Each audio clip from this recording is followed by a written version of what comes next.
Hello and welcome to the Tennessee Informer. Thank you all for being with us tonight. We're glad you're here. Before we get to the topic tonight, I just want to remind everyone that today is the 165th anniversary of the Battle of Fort Sumter, which, by the way, resulted in no deaths during the battle, although there were a couple of casualties during the surrender ceremony, an accidental explosion of some sort. Now, Fort Sumter was the excuse that Lincoln used to call up 75,000 volunteers. That was a huge number, especially when our whole army at the time only had about 13,000 in it. And when he did that, that's when Virginia, Tennessee, North Carolina, and Arkansas said, hey, wait a minute, we're not signing up for this. And they realized what the game was, and they were not going to be part of what he was doing and what he did. So just keep that in mind. I think it's important to remember that and how this played out and how this was used as an excuse. Well, tonight we're going to be talking about the document that makes our country what it is, our Constitution. All throughout our lives, we've heard elected officials, judges, and activists reference the Constitution or even question if something is or isn't constitutional. Unfortunately, for much of our history, and certainly in the lifetime of anyone watching or listening to this show, we've been led to not only believe some erroneous things about the Constitution, but to also believe that the Supreme Court was intended to be the final arbiter of all constitutional questions. And in general, we have been led to believe that only lawyers and judges can accurately interpret our Constitution.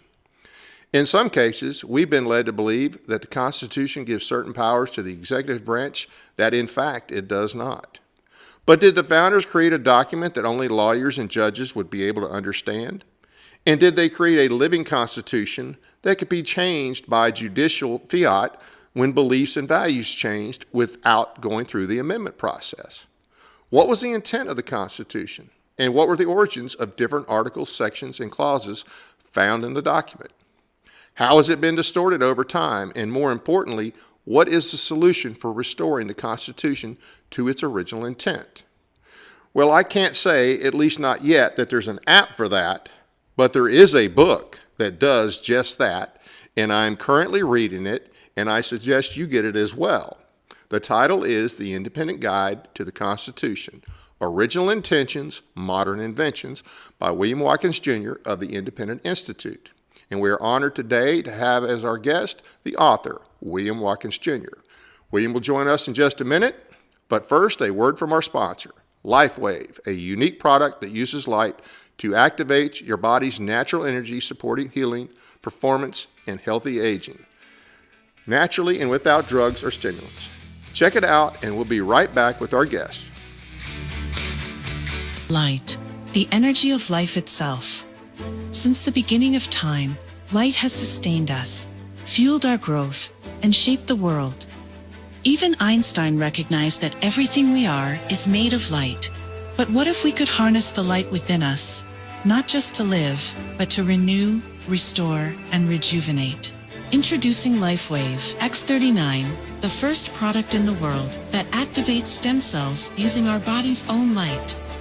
Backed by clinical research, multiple patents, and over 10 years of stem cell research, a revolutionary wearable light technology that unlocks the power of activating our own stem cells with a single, safe, affordable, non-transdermal patch that puts you back in control of how you look, feel, and perform. Unlike drugs or chemicals, X39 works naturally, awakening your body's ability to heal and thrive.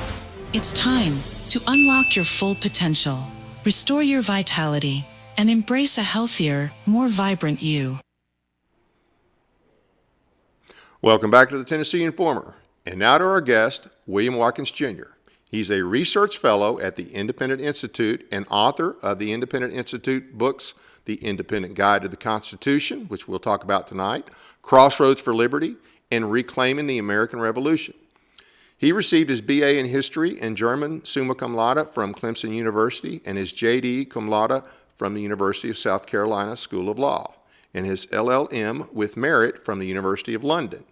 He's a former law clerk to Judge William Traxler Jr. of the U.S. Court of Appeals, and he is the president of the Greenville, South Carolina Lawyers Chapter of the Federalist Society.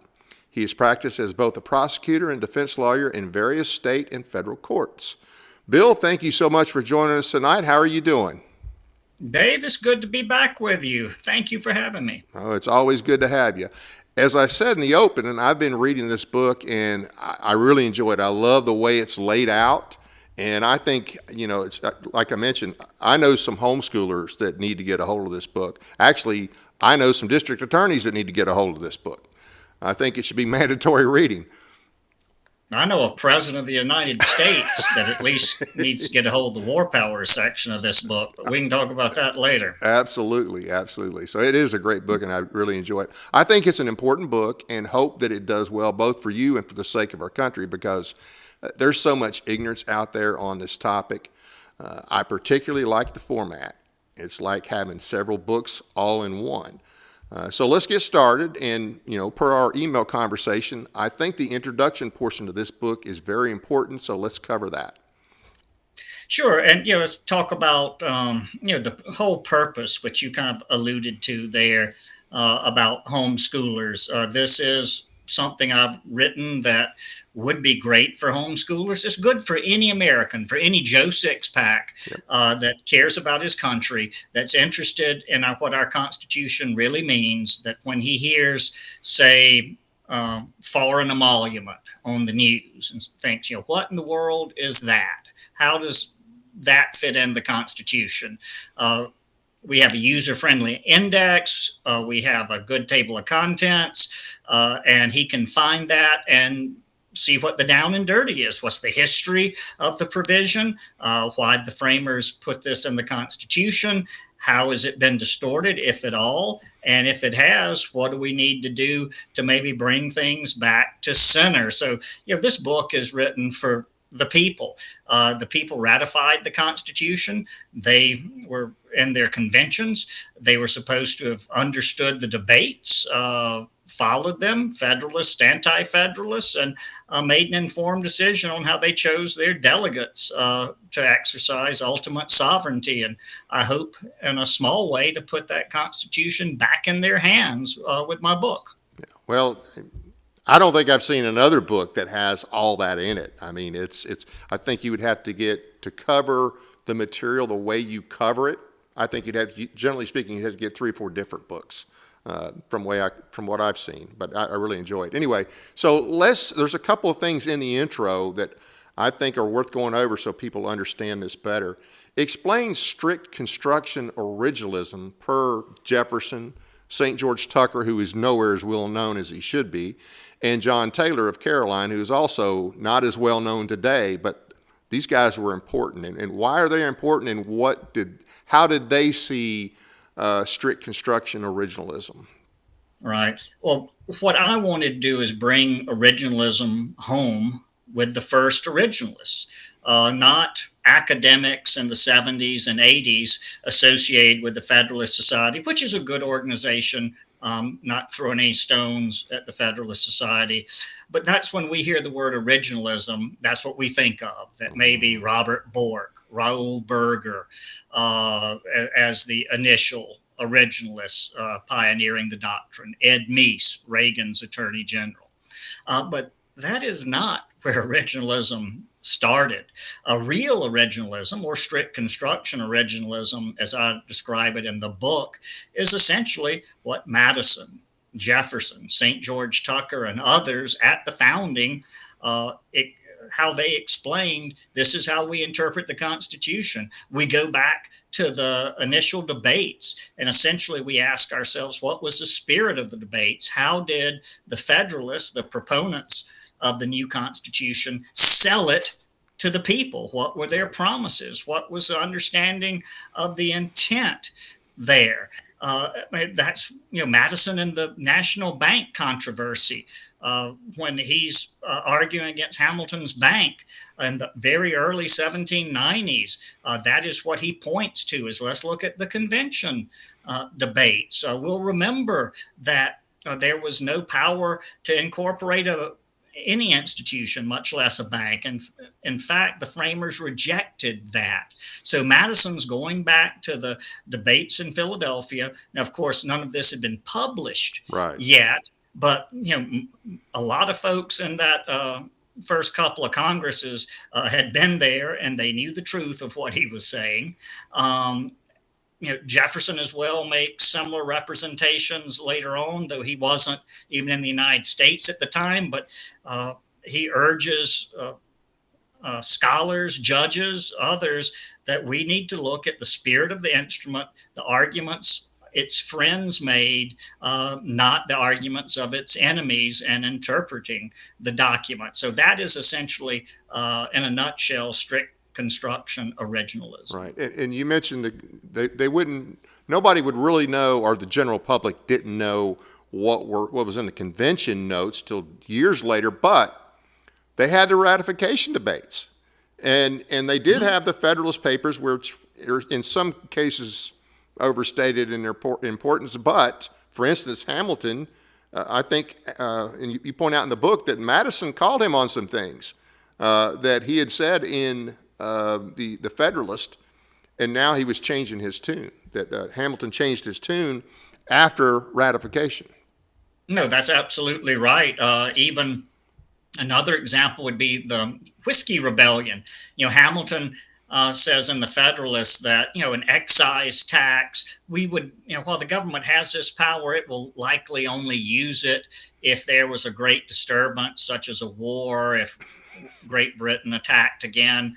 Well, what does he do as Secretary of the Treasury? He says, well, let's impose an excise tax on whiskey and get some revenue out of that when there's no great disturbance, though he had represented otherwise. And of course, that angered the farmers in Pennsylvania and other frontier areas, and we get a small rebellion out of that. So that's another example of how he represented a limited nature of federal power, and then he just flips the switch and goes for broke. So Hamilton was the original flip-flopper?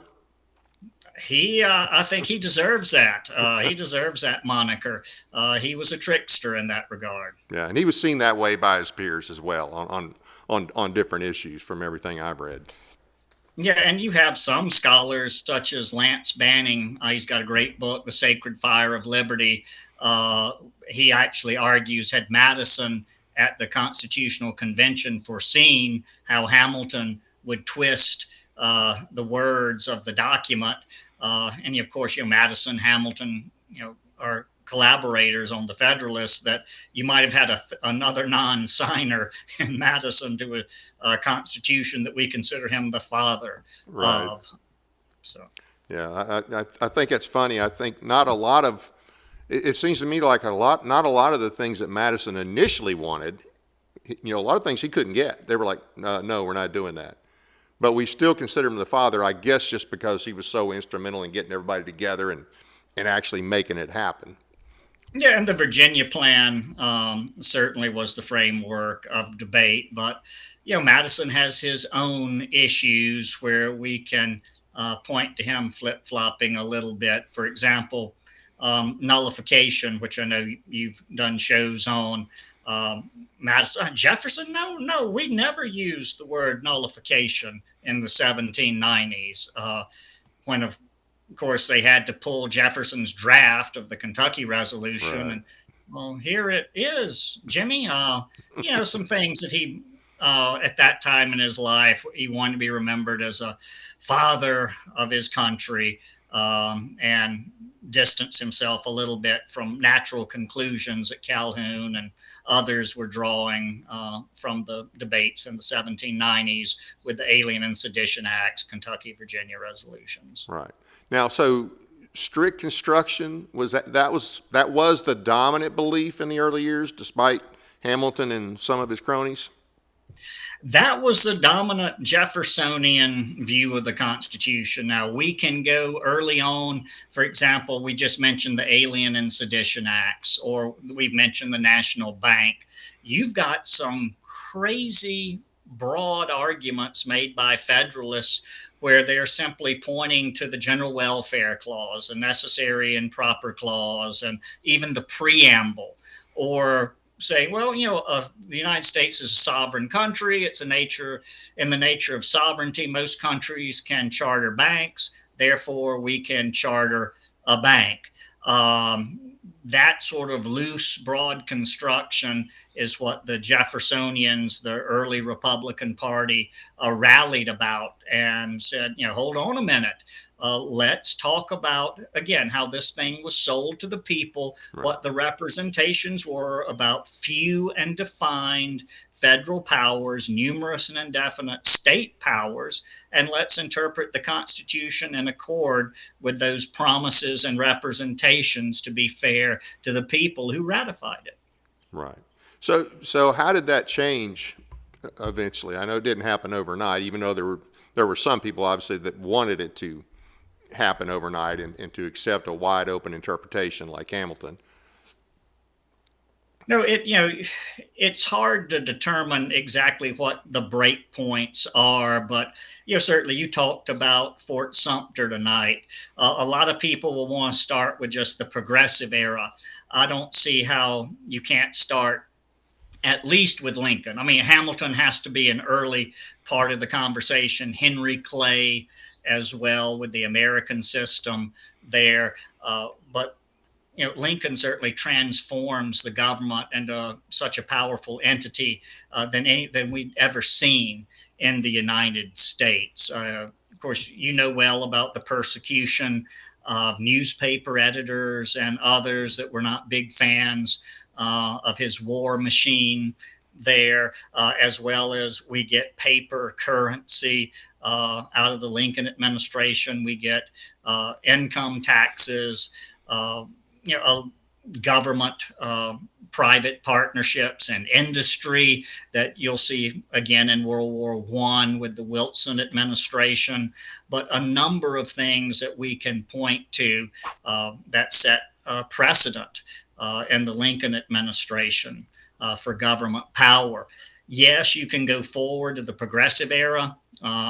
And of course, Wilson and World War I, those are huge points to look at on our timeline as well. But I think you have to, for a major shift in government power, you have to start with Lincoln, and especially this idea that the Union is indissoluble and states have no mechanism to leave if they're unhappy with how their government is treating them. That's a big point on the timeline. Right, and they were just doing what their fathers and in some cases grandfathers had done 80 years prior. And of course, you being a lawyer, and I think you'd agree that Marshall and Story had a big play in this too, especially in the early years. No, it's sad to think that Jefferson almost had the ability to appoint a new Chief Justice. Adams, of course, did it in the last days of his administration, and he chose Marshall, who was his Secretary of State. Had a retirement not happened there at the very end, Jefferson likely would have appointed Spencer Rowan of the Virginia Court of Appeals. And can you only imagine how different the United States would be with Spencer Rowan steering the ship of the Supreme Court rather than John Marshall with his highly nationalistic tendencies, not afraid if it's for federal power to read a phrase or provision very broadly. Story right along with him, you're correct. Story's commentary on the Constitution is a very nationalistic work there. There's some good things in there that he gets right. But again, this whole nature of the Union, is it the states? Are they the building blocks of the Union, the people of the several states? Was it one national act of ratification? They lean toward the latter rather than the former. Yeah. And I think that, a lot of people buy into that today, that it was one national act. And if you read it, it was clearly not. In fact, we have, I think we have it on the slide, the preamble to the Bill of Rights. And, this is, of course, in 1791, or that's when the Bill of Rights were ratified, but the conventions of a number of the states having at the time adopted the Constitution expressed a desire, in order to prevent misconstruction or abuse of its powers, that further declaratory and restrictive clauses should be added, and that extending the ground of public confidence in the government will best ensure the beneficent ends of its institution. So this was the states, the people that were concerned, the anti-federalists, who were concerned that the Federalists were going to do just what many of them ended up doing. Oh, that's absolutely correct. And I'll give John Marshall credit. And Barron versus Baltimore decided in 1833, when a question came up whether a provision of the Bill of Rights applied to the states. In this instance, it was a takings clause, the Fifth Amendment. And Marshall, again, to his credit, says, no, of course not. Anyone who was alive at this time understands that the reason we have a Bill of Rights is because the states were concerned that the federal government would exceed the bounds of the Constitution and infringe upon state rights as well as individual citizens' liberties. It wasn't to control the states. It only applies to the federal government. And I think a lot of people they don't know that anymore. I'll tell you a quick little story. I was on a podcast a few weeks back. Won't mention the host. He was good guy though, very much in line with us. And we were talking about the Bill of Rights, and he told me that was the first time he had ever heard that the Bill of Rights did not apply to the states originally, and wow. He did not know that. And I think that's a huge point that we forget. The people were afraid of this new government, not their state governments and state constitutions that they had parts in drafting and ratifying. They were comfortable with their state documents, their state representatives. It was this new federal beast that they were afraid of. They didn't want it to turn into another British Parliament. Yeah, and they were right to be afraid. The St. George Tucker, we talked about him earlier, and he wrote the first, he did the first writing on the early understanding of the Constitution, the strict constructionist view of the Constitution. Like 10 years after, I think maybe 10 or 12 years after the Bill of Rights, like 1803, somewhere in that time frame. And that was, from what I have read, that was prominent and followed for a long time. And it's the 1830s when Story writes his views on the Constitution, which are more nationalistic and treat the ratification as a national event rather than states ratifying it. And, they looked at it as, he tried to sell it as, well, we the people as a collective, versus the fact that it took 9 states. It was the people of 9 states that had to ratify it. And that just he seemed to lose out over time. People seem to forget what St. George Tucker wrote early on. No, he wrote the first full-length examination of the Constitution. And as you said, in 1803, his view of the Constitution, which essentially we have a number of documents. Tucker, great law professor, great lawyer, and what he sought to do was republicanize William Blackstone's commentaries, which was the case book, the treatise, if you will, that all lawyers read and used, referred to. But of course, we've come out from under a monarchy. We've come out from under a system of parliamentary sovereignty to popular sovereignty. So Tucker believes that we need to republicanize this Blackstone work. And so he wrote a number of things that were appended to Blackstone's commentaries. And really, for the next 50 years or so, that was Tucker's edition of Blackstone was the work that you would read as a law student, reading under a lawyer what have you at the time, to prepare yourself for practice, or if you were a lawyer, to research a topic. It was ascendant. St. George Tucker, quoted throughout my book. He's forgotten mostly today. If anybody's going to look at a older work, it will be Story or someone else, but not Tucker when he wrote the first full-length commentary on the Constitution, and he sets forth a good North Star for interpretation, that we should give the most strict construction possible to federal powers when they can infringe on the rights of a state or an individual, and realize that the states have great leeway in conducting their own affairs, and use that sort of starting point when looking at state action. Absolutely. So now, how does the original strict construction originalism compare to the Federalist Society version from the 70s and 80s?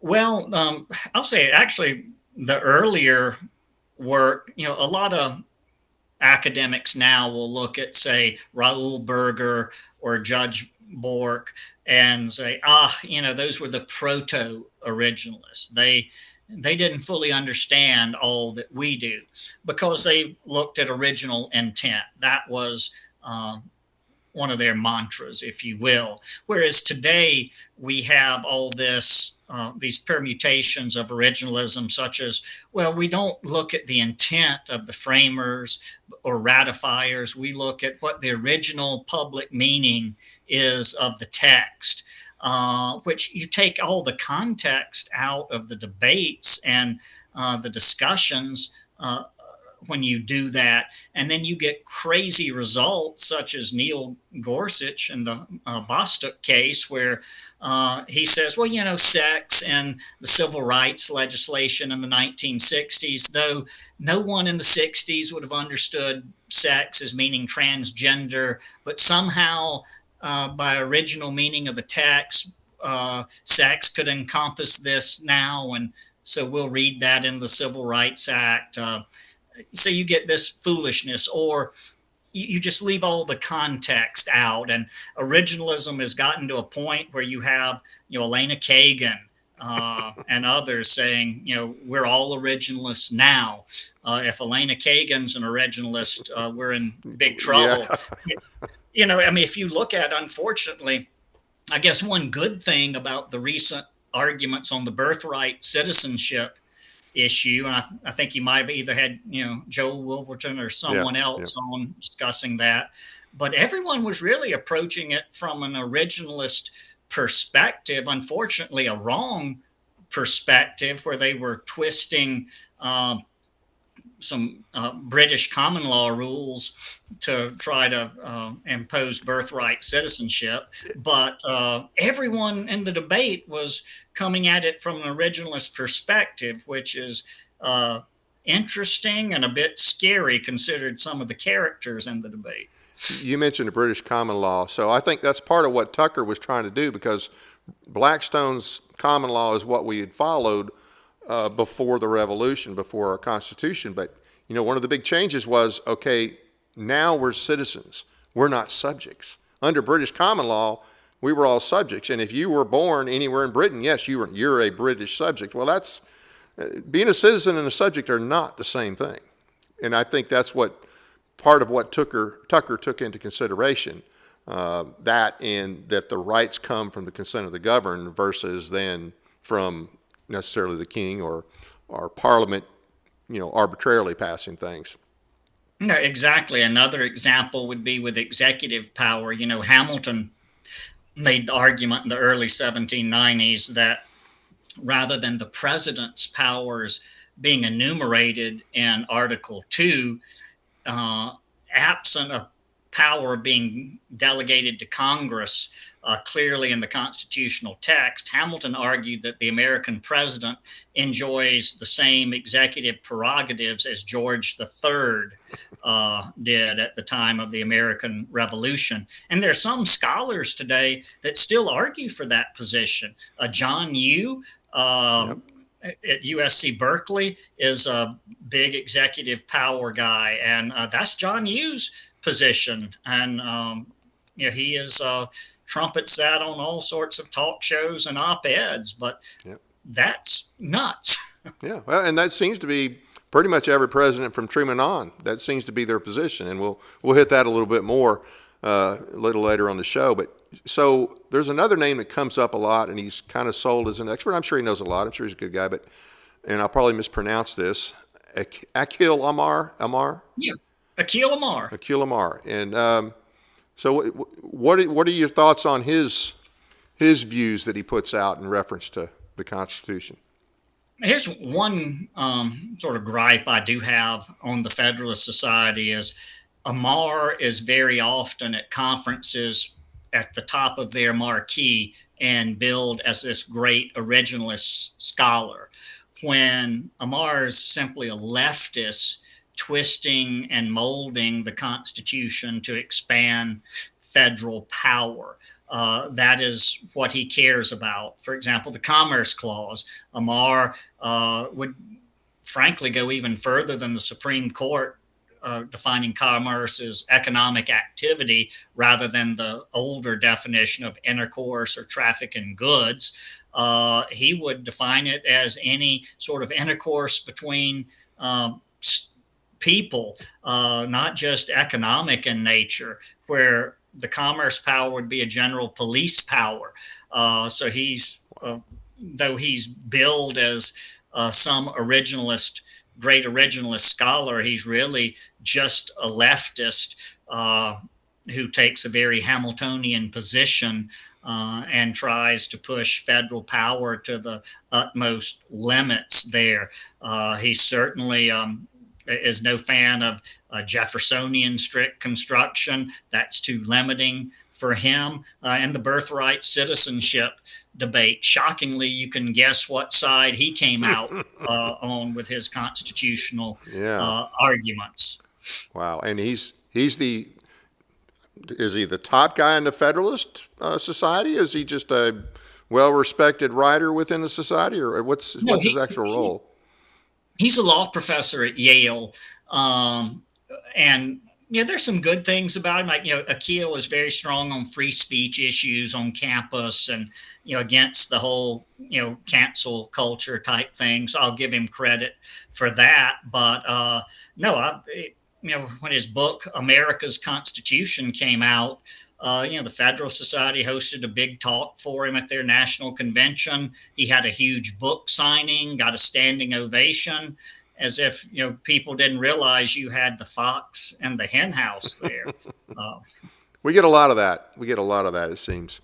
The term "a living constitution," and now most conservatives will tell you they oppose a living constitution.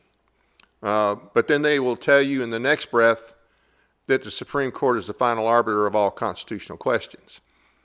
To me, that seems like kind of that's kind of contradictory. If the Supreme Court is the final arbiter, and just looking at our history, then you do believe in a living constitution. If you accept that they are the final arbiter of every constitutional question, what are your thoughts on that? No, I mean I think Jefferson put it the best in exchange with Abigail Adams after he was elected to the White House, dealing with the Sedition Act.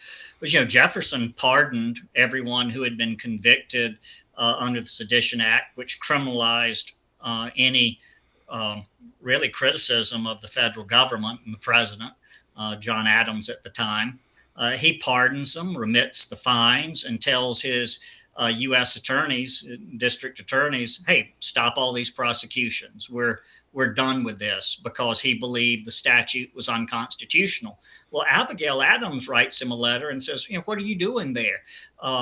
It's for the courts to decide whether this is constitutional. And Jefferson patiently explains, under our Constitution, we have 3 co-equal branches.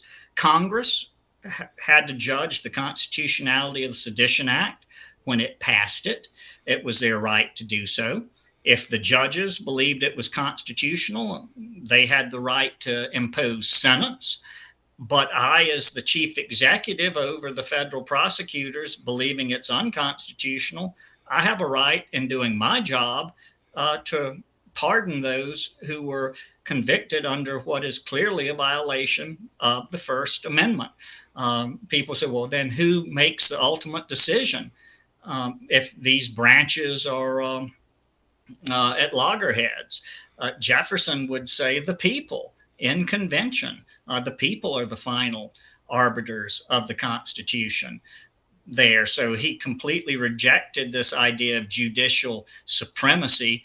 And a lot of people cite Marbury versus Madison. And John Marshall, I believe that all John Marshall was doing with Marbury was establishing the court as a co-equal branch that could interpret the Constitution.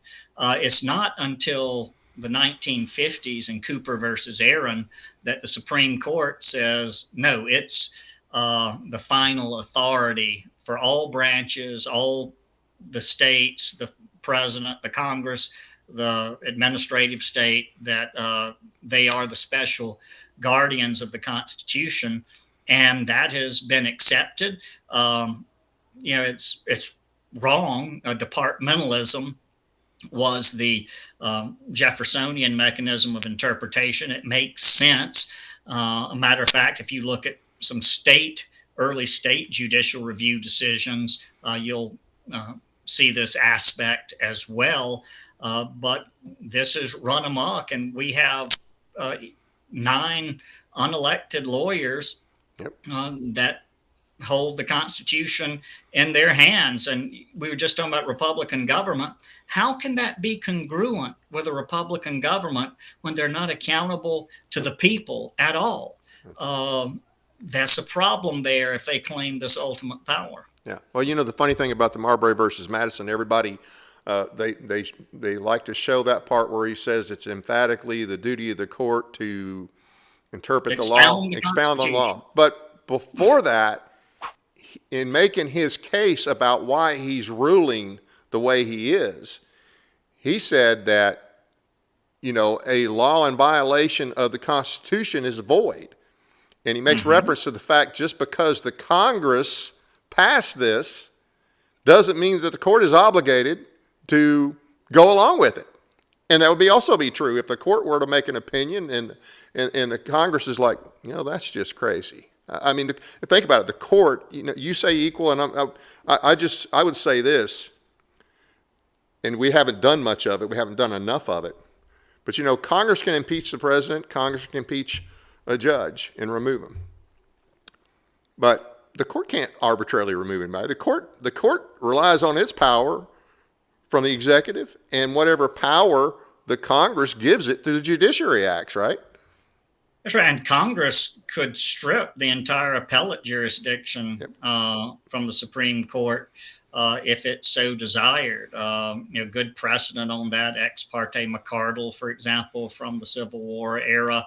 The Supreme Court, if Congress wanted to do something about an overreaching court, like I said, it could remove its appellate jurisdiction, which is most of what the court does. Its original jurisdiction, for example, like Marbury versus Madison, a minister, an official of the government. That's why the court heard the case, is it was against Mr. Madison as a government officer there. Yeah. So, but those are a limited number of cases. And I know you know this, but I bet a lot of people don't know it. But the reason I bring it up is because when people hear this, they're going to say, wow, I have a hard time believing that, but it's true. So the commissions that the whole case was about, you remember who actually was supposed to issue those commissions to the judges, prior to midnight? Yep, John Marshall. John Marshall, the same guy who heard the case, was the one who was supposed to issue those commissions prior. And there was an issue because I guess he handed it off to his brother, and his brother didn't get it done in time. So today people would say, well, why are you even here in that case? You're the guy who failed to deliver the commissions. No, today there's no way he could have heard the case. It was a little bit looser back then, shall we say. But and you got to remember too, we typically think of the Supreme Court today like the birthright citizenship case. You're hearing oral arguments from lawyers based on a lower appellate panel as well as a lower district court. And it's in the original jurisdiction. The Supreme Court tried that case. They heard evidence. Witnesses came before the court and testified and submitted affidavits. So it wasn't just lawyers arguing. I mean, they sat as a trial court. Right. Yeah. I think we'd be so much better off if, just think of if the court only had its original jurisdiction. Think of all the problems that we wouldn't have, that wouldn't have been created by the court if they'd have been limited to just their original. And the Congress could have done that. They can do it now. And I think the living Constitution idea has caused a lot of problems. You have any other thoughts on that, or any other examples you'd like to mention on the whole living Constitution ideology? No, I mean, it is, even though, again, Elena Kagan would say we're all originalists. Well, really, that's not true. It's this living Constitution that, times we're not in horse and buggy times. We have to update the Constitution by interpretation. I mean, that's essentially what courts are doing. And they claim, oh, we're just applying common law case methods here. Nothing to see, move on. But what they're really doing is changing the document when there's a mechanism to change the document. Article 5, it can be amended either by Congress submitting amendments or a convention call of the states. But that's how you do it. And it has been amended in the past successfully. It's not easy to do, but it's certainly not the court's job to do that. And I think it was you that said it maybe on the show last time, or it may have been Jeff Cobble, an attorney here in Tennessee, that the Supreme Court is the longest running constitutional convention, or words to that effect. That it's basically every time they meet, it's a constitutional convention, because they just get to make stuff up. They get to use this living Constitution mentality, and everybody goes along with it. And so they get to make all these changes, and we're not following the clear intent of, okay, if you want to change this, you do a convention. That's right. And there's no one to hold them accountable. They sit for life. Impeachment's been a scarecrow, to use Jefferson's term, since Samuel Chase and the failed impeachment there in his administration. So there's really nothing stopping them. And, you roll the dice every time one's appointed. You hope you'll get a Thomas or a Scalia maybe, but, there are a lot of suitors, and, maybe Amy Coney Barrett and Justice Roberts are trying to get in that pile as well. Yeah.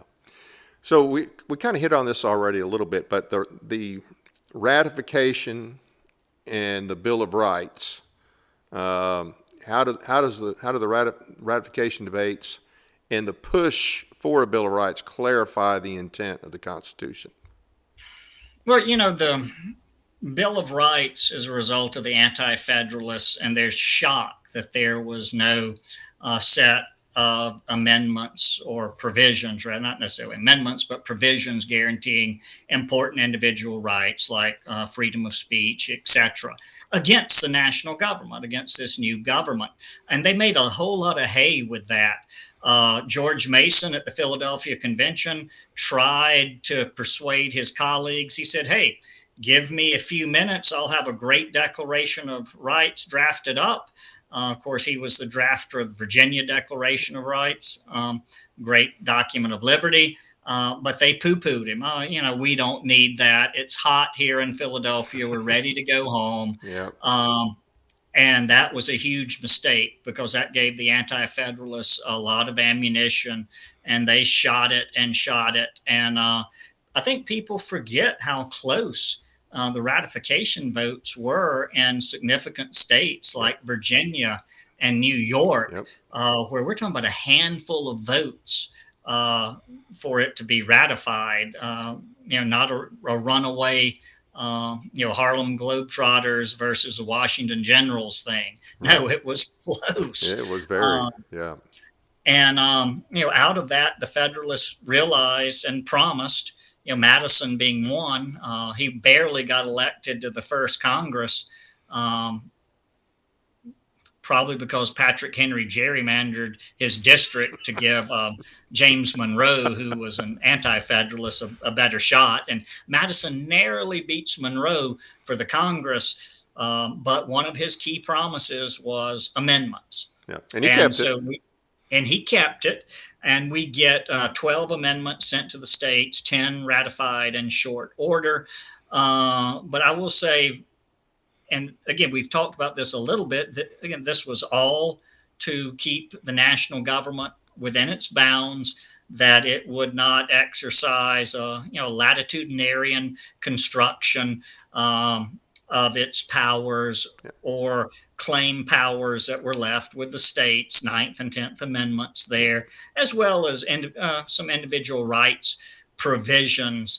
The Anti-Federalists, however, looking back at it, Hamilton himself said, of course, he was no Anti-Federalist, that if you were against the Constitution initially, there was zero zip in the Bill of Rights that would change your mind, because Madison avoided most of the major structural amendments that the states suggested, dealing with the taxing power, term limits, and other things like that. So you could argue that much of the Bill of Rights was merely cosmetic, and it was intentionally so. But it did quiet a lot of folks, and the national government got moving. Yeah. Well, anything written on paper is cosmetic if there's not the people willing to enforce it. So, and I No, think, good statement. and I think that, it's funny too that all the things that the Anti-Federalists brought up, all the clauses that they said would be abused, necessary and proper clause, general welfare clause, the supremacy clause, judiciary, name it, every one of them, it came true. Those were the clauses that after the Federalists, including Hamilton, swore that no, you guys are misconstruing that. That's not what it means. And those are the ones that they directly started abusing as soon as the Federalists got in power. No, the Anti-Federalists in many ways were prophets. You look at so many of their arguments that they made, and with the benefit of over a couple hundred years now, we can see that, gosh, those guys were right more often than they were wrong, and what they thought would be abused and what the federal government would turn into. That you have to give them credit. They saw what was going to happen. Unfortunately, it happened, but you can look back at their writings, and if folks aren't familiar with the Anti-Federalists, read a couple of, for example, Pennsylvania Minority Report. You've got a good book on it. Didn't you just do a book a little while ago about the Anti-Federalist tradition? Yeah, the Crossroads for Liberty. Yep. I believe you showed that earlier in the slide, as a book that essentially does what we're talking about. Examines, here's what the Federalists said, here's what the Anti-Federalists said. Let's see what happened and who was right. And it's chapter after chapter, unfortunately, of the Anti-Federalist predicting correctly. Though I will remind the people out there, when we're interpreting the Constitution, we ought to use the Federalist arguments in favor of it, Yep. which are arguments for a limited government, Yep. rather than saying, well, the Anti-Federalists said the necessary and proper clause would be abused. We're abusing it, so it's okay. I'm sorry. I've heard lawyers say that. We have this guy in Tennessee, you may know of him, Mark Pulliam. He actually made that argument. Him and others make those type of arguments. And I'm like, you got to be kidding me. You're going to use an argument against it to justify why you abuse it. But a lot of people do that. That's improper. It is, you look at, if somebody's selling a product to you, what representations do they make about the product? you hold them to that. That's how you interpret the agreement, uh, the facts surrounding the agreement, not what a third party might say as, "Oh, I don't know, I wouldn't trust him on that." It's not the third party's view of the person's character or representations. You interpret the agreement by the representations that were made, in this case, by the Federalists. Yeah. If we really practice federalism, what are some of the problems it would solve? Wow. If we really practice federalism, we wouldn't be at each other's throats constantly. You think about it. I mean, it's why do polls say that Americans expect another civil war? Why do polls say that we're more divided perhaps than any time since the 1850s? It's because we no longer respect the federal system. It's a national one size fits all remedy for everything, rather than the 50 states having um, 50 different answers for an issue, being able to experiment. Uh, it's a life and death struggle on every issue that comes before Congress, most of which, if we had a fair interpretation of the Constitution, don't belong to the national government at all. So I think the short answers to that is we could live together in peace. So for those who may not be very familiar with the term federalism, how would you define it? You've kind of explained some of it there, but if you can give a little, maybe a little different definition for people that might not be familiar with the term. Sure, it's the constitutional division of power between the national government, the federal government, and the states. Essentially, it's the jurisdiction of the different governments. And you look to the Federalist Papers and other documents, many speeches.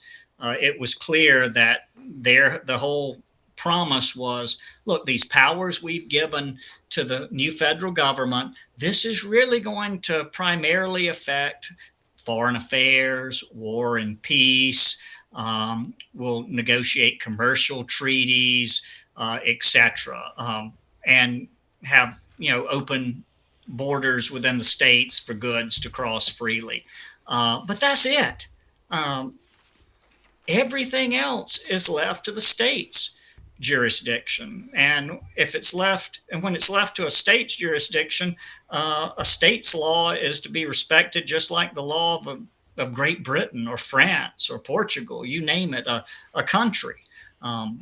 So that is essentially what federalism is. And it was a key unwritten rule of our system, if you will. And I think, yeah, I agree. We'd be so much better off if we follow that, because it wouldn't come down to, wow, what's the Supreme Court going to say? Or, hey, even fights over Supreme Court justices. I mean, that's always a big fight. And No, everything is a fight because it's winner take all. And no, so many things that the federal government does that they're not even supposed to be involved with. that's right. Every time there's a vacancy for the Supreme Court, it is a battle royal in Congress. And if you go back and you look at how long it took to get district court judges or federal appellate court judges or even Supreme Court justices on the job, a nomination, then a vote back in the 50s and 60s. It's a fraction of the time today. Why? Because over time, and a lot of this started back in the 50s and 60s too, but today the Supreme Court judges are making public policy. We can't hardly deny that. It's not law, it's policy that they're doing. So when you have these lifetime positions for policymakers, the two parties are fighting tooth and nail on this. Whereas before, when it was seen that, Congress makes federal policy, other things are left to the states, the judges, not a big deal.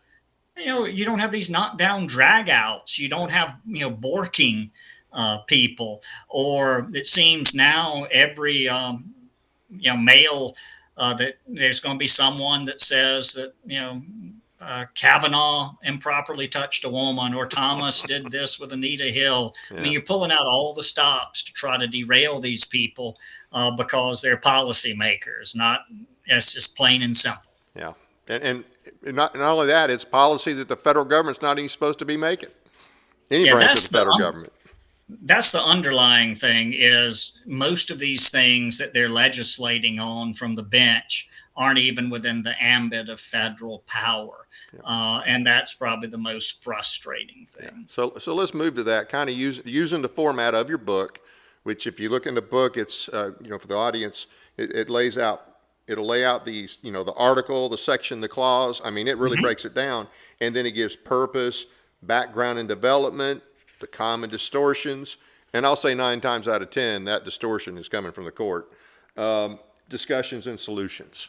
And so let's look at Article 1, Section 8. We don't have to look at all of it. That's that covers quite a bit, but that's an example. Article 1, Section 8, that's supposed to be the legislative powers that the federal government has. And everything they don't have, the states retain. No, that's absolutely right. I mean, just think how, if Congress only spent on things within Article 1, Section 8, we wouldn't have a $39 trillion national debt or be running huge deficits every year, because much of what Congress spends money on, you can't point to a delegated power there. Whether it be everything from health care. There's no health care power for Medicare or Medicaid or anything such as that. Poor relief, food stamps, etc. I know it's the EBT card now, but you get the idea. That was a state function. There's no poor relief power there. You think that's a huge part, just, a couple things we've enumerated, a huge part of the federal budget itself there. Social Security, where's the old age pension provision of the Constitution? It's not there. So much of what bankrupts us aren't even proper federal powers. Now, if the people like some of these programs, well, let's amend the document and give Congress the power if they need to do that. States could do it. If a state wants to do it, a state can do it. And this, if New York wants to provide their people everything, that's fine. That'd be well within their rights. But if we want to be a little more sensible here in Tennessee or South Carolina, then, we should be able to. Nope, that is a great point there. That would not. Because, federal government doesn't make anything. It's not like it's a business that is generating income. It's only taking money from the states, their citizens, and redistributing it in various forms, spending or giving grants. So you stop taking that, you increase state revenue, and they can do all sorts of things for their people if they think it's just and proper. But and the states are so dependent. Tennessee, we always hear about how fiscally responsible our state is, our state government, but we get about 40% of our funding from the federal government. So when the Titanic finally sinks, that's a lot to do without all of a sudden. And, if we were proactive, and I'm sure South Carolina's in the same boat. Every state relies a lot on the federal government for things that are not authorized in the Constitution. So I don't even understand how we justify taking oaths to the Constitution anymore, because the Constitution is constantly changing. The judges allow it to change. It doesn't mean anything like it was intended to mean. We are operating under a perversion of the Constitution at all levels, from what I can tell. You might as well just be taking an oath to adhere to Supreme Court precedent. That's essentially what it means today. Absolutely. Or government regulation, government you know, they put something out on the Federal Register, and oh well, now hey, that's the new law, you know, or an agency, which I think they did. I think the court did reel back on that some with the whole Chevron opinion, but it, you know, for how long did we suffer under that? Yeah, but I mean, yeah, Chevron, that's 82 or 83. I think the court adopted that. But, that aside, I mean, we still have this huge administrative state that essentially makes law, enforces its own law, Yep. and has its own system of courts to adjudicate matters. There's no article 4 does not deal with the administrative state. We don't have an article for that, so that's a huge problem. As one scholar, Gary Lawson, said, in the New Deal era, we had a choice between the Constitution or the administrative state, and Roosevelt and his brain trust chose the administrative state. Yeah, and nobody has really rolled it back. I mean, Reagan didn't roll it back. Trump didn't roll it back. Nobody's rolled it back, and it just keeps growing every day. I mean, they have moved things around here and there, but I mean, we're 39 trillion in debt, and it's growing. And now we want to spend another $1.5 trillion on the military. Again, these are unelected officials mostly that are pioneering these regulations and enforcing them. They're not accountable to the people, and it's the same problem with the judges that we just talked about. If Jefferson, one of the key components of Republican government was accountability to the people, and when you have institutions exercising enormous power and you lack that accountability, that's a whole problem with the whole theory of Republican government, and that should cause us concern. Absolutely. So there's, I would just encourage anybody when you get this book, and I would encourage you to get it, you go look at Article 1, Section 8, which breaks down the legislative powers of the federal government, and then you can see a clause by clause, section by section of what it originally meant. And we're not going to get too deep on Article 1, Section 8, but I am going to hit something in Article 2 here in just a second. Let's see, it's Section 1, Clause 1. And of course that deals with the executive branch. And we're going to hit a couple here because I keep hearing, and I've heard it for years, that, and this goes back to what you were talking about earlier, and to a degree what you were talking about earlier with Hamilton. So Article 2, Section 1, Clause 1, the executive power shall be vested in the President of the United States of America. He shall hold his office during a term of 4 years, and together with the vice president chosen from the same term be elected. And then it talks about being elected, but there's a lot of people that say just the inherent executive power. But executive power, whatever executive power is, it's lined out in the Constitution. It's not make it up as you go along power, right? That's my argument.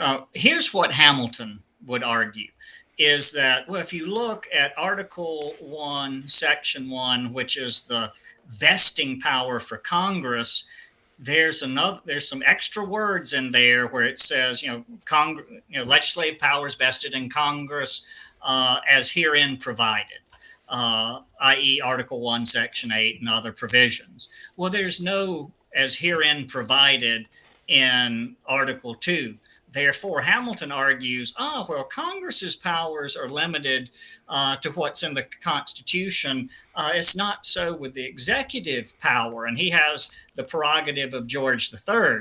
What we need to realize is, looking at the context, though, is the initial draft of the Constitution, the vesting clauses of Congress, the court, and the president were all the same.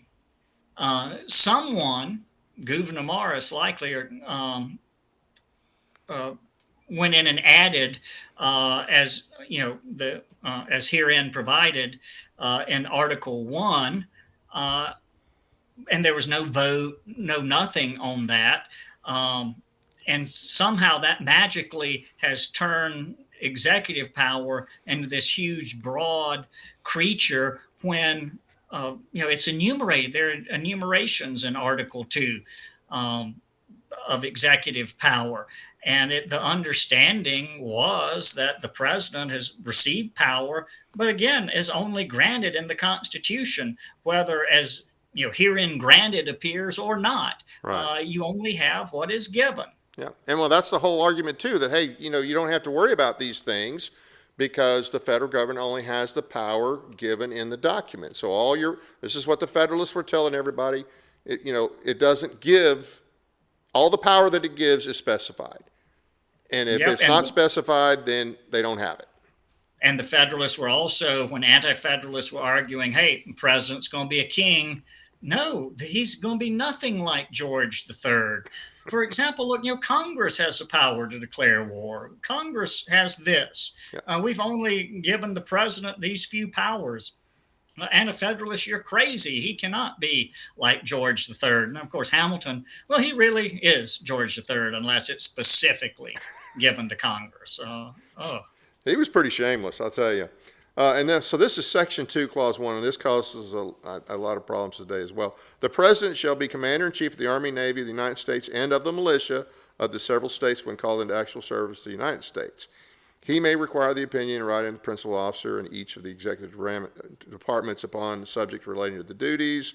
He shall have the power to grant reprieves and pardons. But once again, they seem to believe that the executive power / automatic power of the commander-in-chief. But if you look in Article 1, Section 8, that puts most of the responsibility for the military as far as the training, the supplying, the size of it, all that's to Congress. And then only Congress can declare war, only Congress can give letters of marque or reprisal.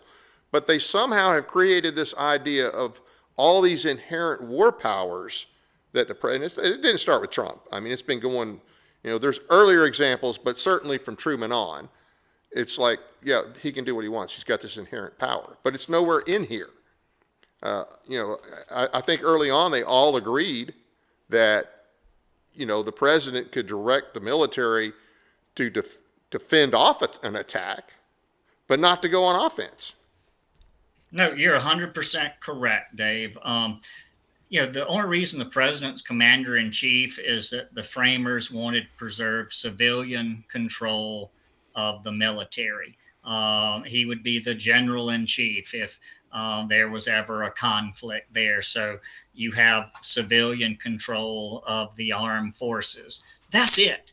It did not grant him the power to use the armed forces as his plaything to bomb, invade, kidnap foreign leaders, etc. As you pointed out, all the war powers, and you've listed a number of them, are with Congress. And argument after argument in the founding era, we see in the literature from Madison and other Federalists is, we don't have to worry about being pushed into war or hurried into war as the king did his subjects in Great Britain, because Congress has all these powers. And you're correct, they did see the president could fend off an attack. That's one reason Madison originally, instead of declare war, it was make war. But that was changed to declare for the sole purposes, well, what if we're attacked and the president needs to use military force to push back the foreign invaders till Congress can convene? And so they changed the language, recognizing that certain defensive purposes, the president would have to act, and that makes sense. But there are plenty of examples where Washington, for example, with the Creeks down on the Georgia-Florida line, when he was asked to send troops down to push them back and invade into Florida, he says to General Andrew Pickens, I can take defensive action. We can protect American settlements, but until Congress gives me instructions, I cannot make war on the Creek Indians. That would exceed my powers. Congress never gave him the authority. Washington never made war on the Creeks. A lot of people say Jefferson with the Barbary pirates was cowboying. Not true at all. Jefferson sent ships to the Mediterranean based on a congressional statute. He only amped up activities in the Mediterranean after receiving permissions from Congress and instructions from Congress. It's only as we go forward in time that we have these claims of broad war powers, even when there is no declared war, that the president can do as he wishes as commander in chief. That essentially takes us back to the British doctrine that the framers specifically, uncategorically rejected. Yep, yep. And but we're still doing it. Now, the Supremacy Clause is probably one of the most abused or misunderstood. And of course, this is Article 4, Section 2, Article 6, Section 2. This Constitution and the laws of the United States that which shall be made in pursuance thereof. Okay, let me start over. This Constitution and the laws of the United States which shall be made in pursuance thereof, and the treaties made or which shall be made under the authority of the United States, shall be the supreme law of the land, and the judges in every state shall be bound thereby, anything in the Constitution or laws of any state to the contrary notwithstanding. And it seems to me the part where it says shall be made in pursuance thereof gets overlooked, and it has to be in the Constitution. It has to be a power in the Constitution. But that's not the way this clause is treated. No, it's not treated that way. St. George Tucker, in his commentary on the Constitution, said that the people should be afraid of the Supremacy Clause, but for the fact that they have carefully divided powers between the states and the national government. Again, the national government's powers being mostly foreign affairs, war, foreign trade, and the states having domestic powers, and therefore it is very unlikely for those two parallel lines to ever meet. Right. That's what Tucker says there. Unfortunately, those parallel lines have met and crossed to the detriment of the states. But you're right, in pursuance thereof language is critical, because even Hamilton in the Federalist Papers says that, if Congress acts outside their authority, there's nothing to worry about. Well, the states will declare such a law void, and they will gather with committees of correspondence and plan and designate certain actions as are necessary to thwart the enforcement of an unconstitutional provision. So, early on, it's understood that it's not a blank check, the Supremacy Clause. If the national government does it, it's supreme. No, if they do it pursuant to their delegated powers, it is supreme. But if not, it's void. Yeah. And so nullification was expected and anticipated, and really necessary for this to work the way it was written on paper. No, I argue in my book on the Kentucky and Virginia resolutions that Hamilton and the Federalists, I believe it's Federalist 22, makes a nullification argument prior to Jefferson ever picking up his pen in the draft Kentucky resolution. Yep. Now, so, we got the Bill of Rights, and as we talked earlier, it was understood that that was only a limit on the state government, only limits on federal government, not the state governments.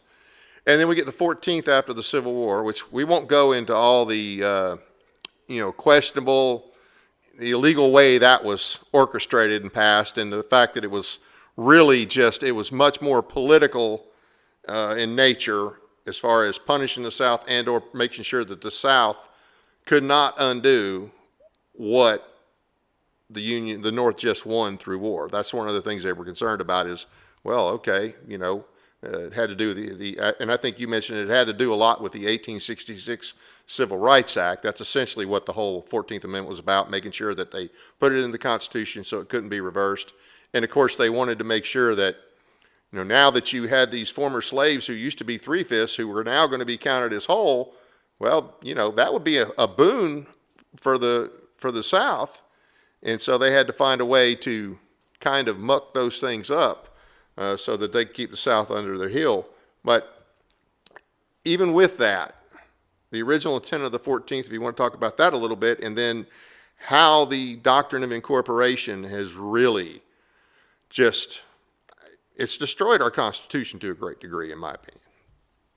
No, the 14th Amendment, we can see some good purpose behind constitutionalizing the Civil Rights Act of 1866, which guaranteed to the freedmen, basic rights such as testifying in court, going to court, making contracts, inheriting, and, things basic things you need to function in society as a citizen. Prohibition on the states from having, one set of laws for blacks, one set for whites. Equal protection of the laws. The law applies to everyone, regardless of color. Good things there. Very good things. Unfortunately, the Supreme Court used the Due Process Clause, which just means procedure. There are certain procedures courts have to follow when they're adjudicating a case, or the government has to follow if it brings an indictment and tries to prosecute someone. But it gave a crazy interpretation of due process where it had a substantive rather than procedural meaning. So the court could judge the reasonableness, in other words, its opinion of state legislation. And it started applying the Bill of Rights as well as unwritten rights to the states. And the Bill of Rights now has just been used as a club where it was to be a shield for the freedmen. Now it's a club for the federal government just to strike down any state law. Doesn't have anything to do with freedmen, race, or anything else, but it's just, is it reasonable? I.e., do the judges like it? If they don't like it, they will strike it. Right. Yeah. And but they didn't, I think they always used due process and equal protection, but that was not something initially they were defining. Wasn't that based on, okay, your state law for due process is this, you can't have a separate process for blacks. You got to have the same, they've got to get all the same due process, just like they have to have all the same equal protection. You can't give, for crime X, you can't give a black guy 10 years and a white guy 5 years. Wasn't that pretty much the intent of the due process and equal protection clause initially? No, that's right. A black defendant or a white defendant in court, if the government was bringing a prosecution, the same process has to be followed. There has to be, whatever the process is in state law. If it's a grand jury convening and returning an indictment, that has to be followed. If there's a state right to have the charges read in open court, both black and white have that right, etc. You don't have different procedures depending on if you're black, white, or whatever. It's whatever the state process was, everybody gets it. Let's be fair. Everybody gets it. Yeah, but they weren't creating one national standard. They weren't saying this is due process as created by the Supreme Court, or this is that didn't really come till later, right? Correct. Okay. And initially, when it passed, all the Bill of Rights in relation to the newly freed slaves should have meant was, okay, now you're citizens, so now you enjoy the same protection as the white citizens do, as far as having protection from the federal government overreaching. That's the only way the Bill of Rights would have applied with a sane interpretation of the 14th Amendment, correct? No, the Bill of Rights only ever applied to the federal government till the court in 1923 decided the provision of the First Amendment had been incorporated. But until then, you could only invoke the Bill of Rights if the federal government was doing something to you that it shouldn't, suppressing your speech or whatever. Right. There. So it had no bearing on state law. Yeah. So it started really this whole incorporation, and that's a creation of the court, total fabrication and creation of the court. Started in the 20s, and then of course picked up through the 30s, 40s, 50s, and we're still dealing with it. Even though I think Thomas in the Dobbs case did say something about the substantive due process issue, but still, even as good as Thomas and Alito are, they still buy into the whole incorporation doctrine, which That's right. They would just do it with Thomas would do it with the privileges and immunities clause in the 14th Amendment.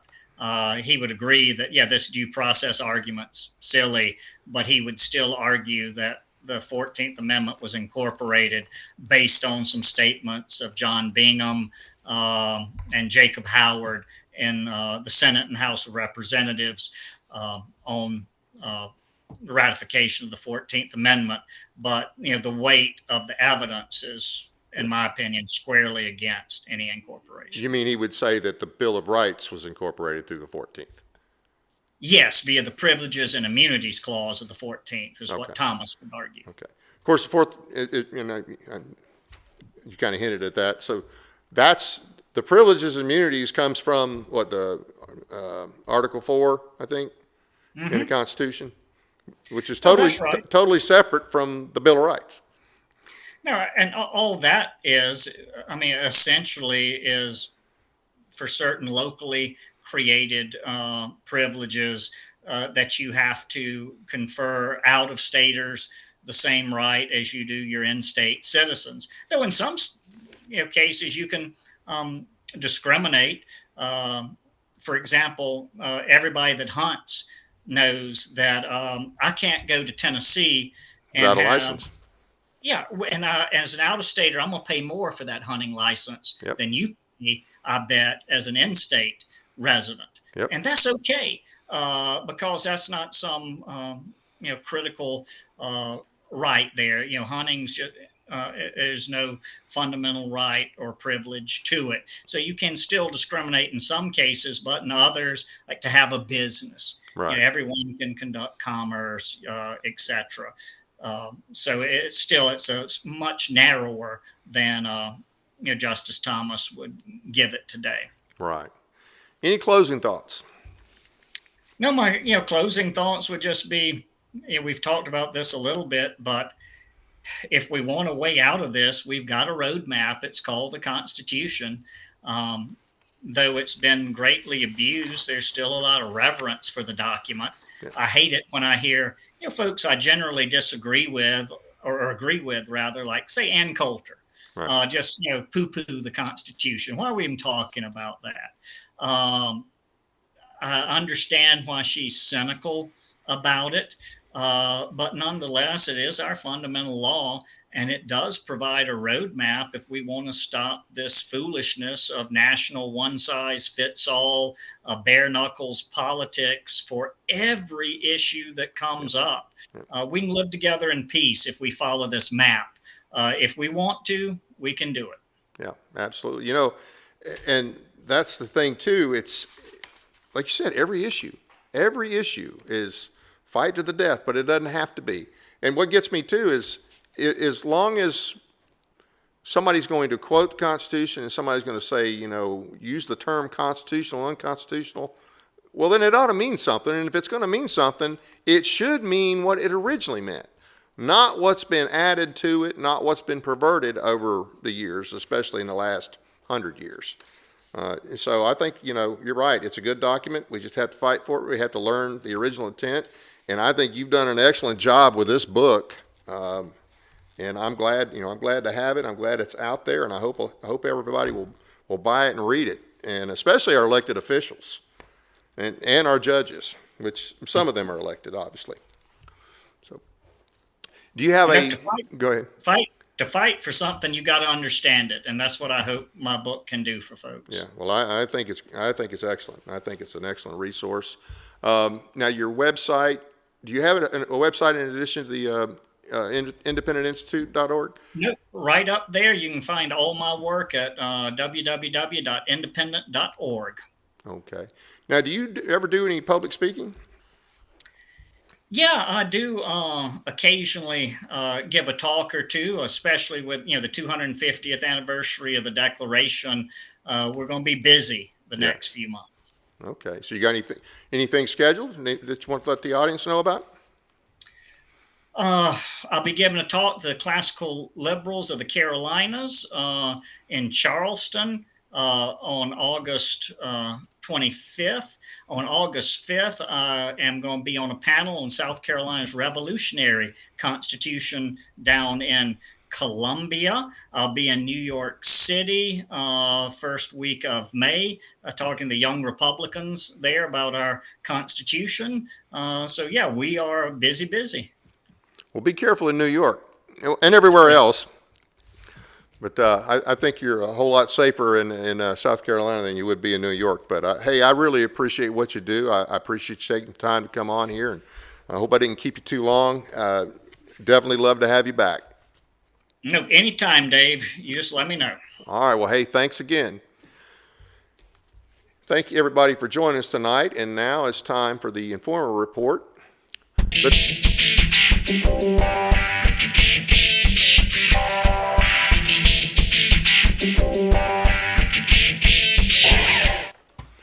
The talks with Iran failed this week, no surprise there, and now President Trump plans to block the Strait of Hormuz. The Dems have tried to pass another war powers resolution, but it was blocked by the GOP. Now, don't think that the Democrats actually care about the Constitution, but in this case, they happen to be right. There should be a limit on the president's actions. This president, and every other president since Truman, as I've said a couple times tonight, has taken or been allowed to take too much power not actually granted by the Constitution. The Democrats are pushing this, and the Republicans are opposing it for reasons of party rather than principle, and certainly nothing in the Constitution. How long are we going to put up with this and allow one man, any man, regardless of who the enemy is and what threat they pose, to be the sole decision maker on the most serious issue a country can face? We really need to think about that. You know, it's with everybody that's involved with this. I mean, you got China, you got Russia, and oh, by the way, we're going to block the Strait of Hormuz. I think that's probably counts as an act of war, which I would think you would need consultation with Congress for that, but I guess not. What are we willing to do? I mean, I don't think we're going to nuke Iran to stop them from getting a nuke.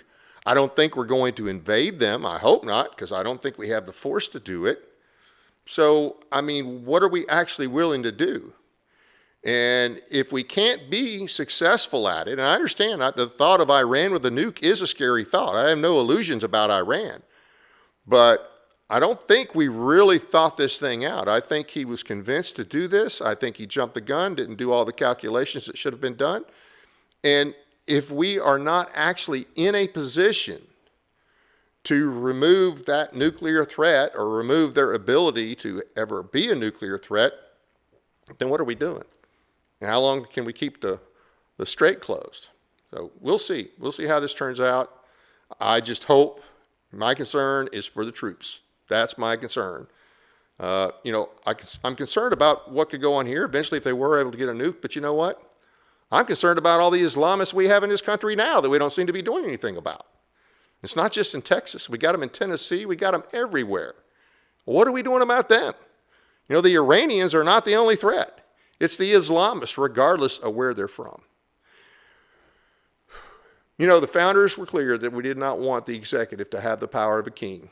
They specifically talked, or rather warned against giving that power to one man. Please name one war we've been involved with that was pushed by just the executive that turned out well for this country. Maybe it's time for Republican voters to pressure their elected officials to limit the president's powers in accordance with the Constitution. Or if they feel we're on the right track, then declare war against Iran. You know, for the Republicans that say, hey, Trump's doing the right thing, it's got to be done, okay, then show them some support. Go ahead and draft a resolution to declare war. If you believe that's the right thing to do, then let's do this thing right. If not, then let's do this thing right and follow the Constitution. Now, I don't expect that to happen, but to be relevant in one of the most important issues on any country, to be most important issues on any country's face, it should be. And that wraps up this installment of the Informer Report. If you have a news story that you want to alert us to, be sure to send us an email at tninformer.tv@gmail.com.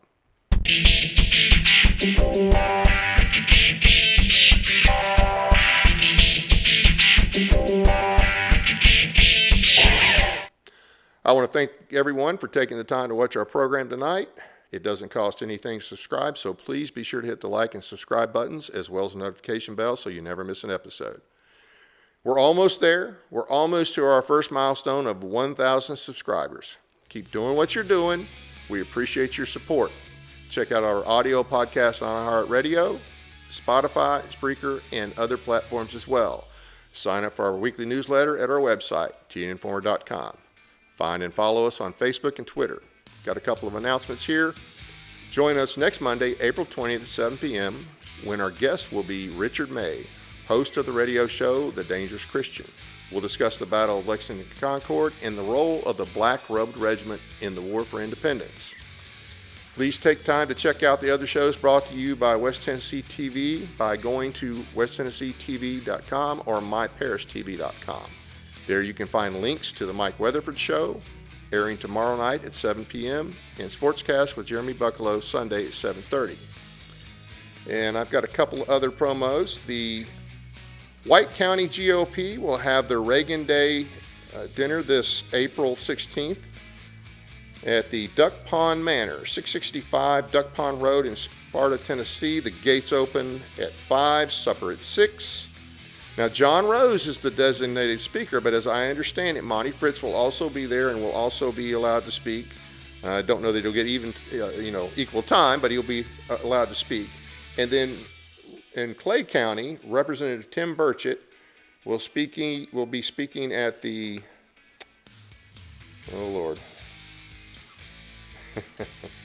the Reagan Day dinner in Clay County, Saturday, April 18th. At Acres of Grace Farms at 5 p.m. And you can contact the chairman at 931-397-0090 or other members of the GOP for tickets. It's $300 to sponsor a table. It's $35 for individual ticket. That's it for now. So good night from Paris, Tennessee, that is.